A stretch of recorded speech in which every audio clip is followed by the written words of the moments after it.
Contaminated na ba ang brake mo kagaya nito? Don't worry mga pre, kailangan lang ito linisan gamit itong Marsh Brake and Parts Cleaner. Ang gawin mo lang pre ay sprayhan mo yung rotor mo at saka yung caliper mo para matanggal yung dumi-dumi dyan. Ang kinagandahan nito mga pre ay di muna kailangan baklasin yung rotor mo at direct mo na lang ito epi-spray sa mismong rotor mo including yung caliper neto. Napaka-convenient at napakadaling gamitin.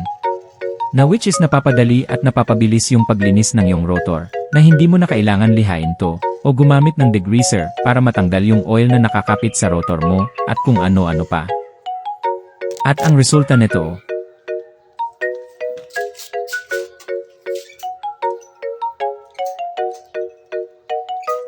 wala na yung tunog barko.